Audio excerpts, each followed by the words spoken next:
Isang goat farm naman sa Manawag, Pangasinan ang aming binisita, kung saan naroon ang mga malulusog na alagang kambing ni Sir Jeffer na talaga namang binabalik-balikan dahil sa malaman at masarap na lasa ng karne nito na walang anggo. Nakita nila kung paanong nakagaan sa kanilang pag-aalaga ang pagbibigay ng atovi sa kanilang mga kambing at ito ang kanilang ibinahagi sa amin. So, nandito na tayo sa kambingan. So Jeffer, ano bang napansin nyo sa kambing nung simula nung ginamitan nyo ng atobi? Sa kambing naman po, sir, dati kahit sagana ho sila sa damo, pinifeeds naman po namin sila. Payat pa rin ho yung katawan ho nila.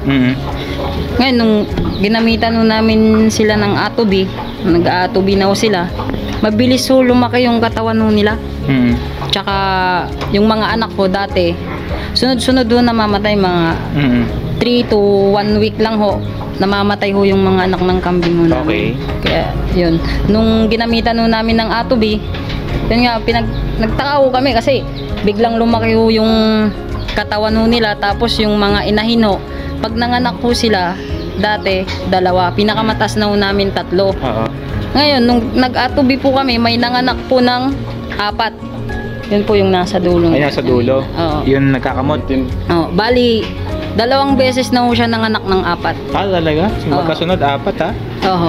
Saan magaganda yung balahibo ng kambing nyo? Oo. Yun nga, yun din ho yung isang napansin ho namin. Kuminis ho talaga yung balahibo nila. Tapos, hindi na kayo gumagamit ng mga iba pang gamot? Hindi na ho, sir. Yun lang ho, atobi lang ho yung maintenance po namin. So, yun. Nakatikim na rin ba kayo ng karne ng kambing? Hindi pa? Nakatikim na rin ho kami. Na may atobi? Oo. Kamusta ang lasa? Masarap po talaga. Yung anggo? Maanggo ba yung karne? Hindi naman ho. Wala ho siyang amoy na, yung katulad doon ng dati na parang may amoy na hindi makaaya-aya. Oo. Pero yung nung ginamitan nga namin ng atobi yun, parang normal lang ho na wala na ho yung amoy na anggo. Parang maanggo kung tawagin yun. Kamusta naman yung gatas ng kambing, ng mga inahing kambing? Yun ho, malakas ho yung gatas. Tas mapapansin ho natin yung mga suso nila, normal na suso ng kambing, maliliit lang pag sa mga native. Ngayon yung mga halos bumukano yung mga paan nila sa laki ng suso nila kasi sa daming gatas. Maganda ang gano'n. Ganong katagal nyo inaalagaan ng kambing bago nyo kinatay dati? Ilang buwan? So tulad doon nun, itong puti? Ito yung black po yung ulo niya. Yan 2 months pa lang po yan. 2 months pa lang yan? Pero malaki na siya. Lahi ho siya ng bower. Bower? Opo. Yan yung puti na may puti sa ulo yon. Yan? Opo. 2 months pa lang yan. 2 months pa lang po. Parang malaki sa 2 months, no? Nakita ko nagbebenta kayo ng kambing sa labas, di ba?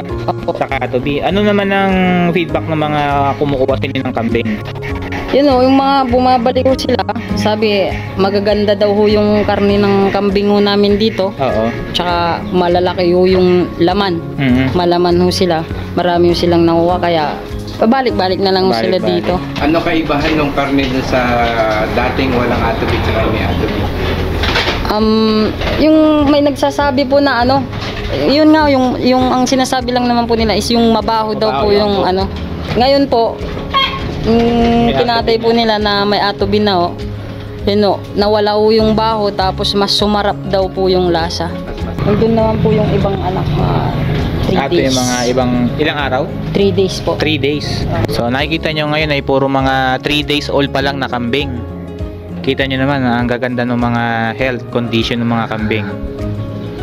Paano yung survival nila? Hindi na gaano nagkasakit, namatayan? Hindi na po.